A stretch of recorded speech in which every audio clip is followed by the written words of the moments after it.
Okay, so I guess it's time for me to begin. And first, I want to start by thanking Julio for inviting me to speak to the group. I've received some of the invitations of other speakers, and they are all really amazing people. Last week, Ben Gertzel. So I really do feel very special and honored to be included in the group of speakers. Also, for many people around the world, the Silicon Valley experience itself is something that is unique and cannot be repeated anywhere else in the planet. Breathing, experiencing, sharing, being able to ask questions, going out to parties during the weekend, driving up in half an hour to Google, Facebook, Twitter, the IBM Material Sciences offices, or robotics laboratories. These are all things that are only possible in the Silicon Valley. So I just want everyone to kind of look at the brain for a while, because this is really what people are aspiring to build when they talk about building thinking machines. So the idea is to try and capture the computational power of this very object in a different substrate. So if you just look at this, it's kind of very different from what we normally think about when we consider the phrase computers.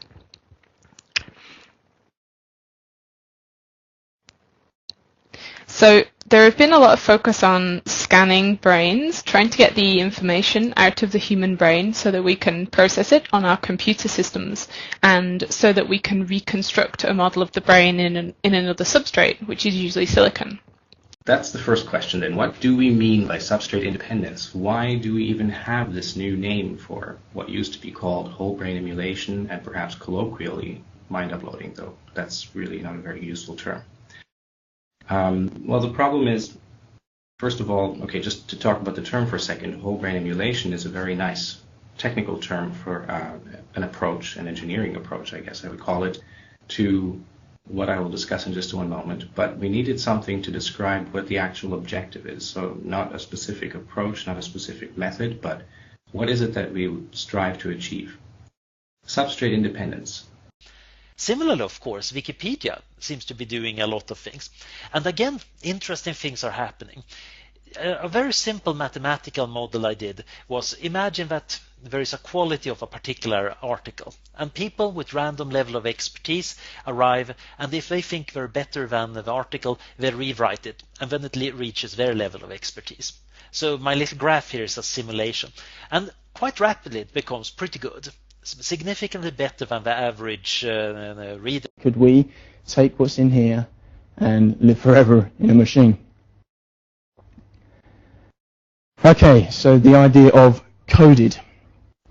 And what do I mean by the coded brain?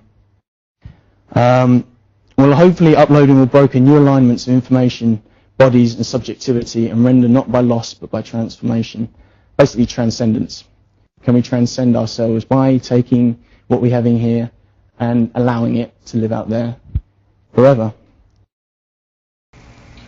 Can I ask a question? Another question? I hope they're not always too difficult. Sure.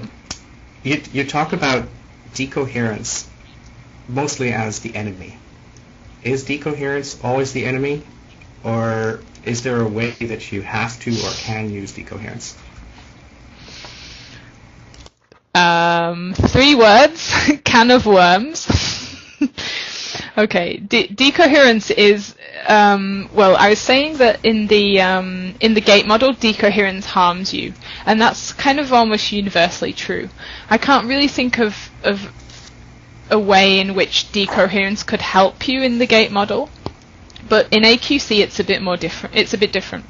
I really think that it's a reasonable argument that there are parallel universes in one form or another. So it would be saying that our opposite numbers are sitting there. In other words, there's a conference just like this going on in some parallel universe, only I'm not saying just exactly the same words that I'm saying right now, because there's a certain random process going on there.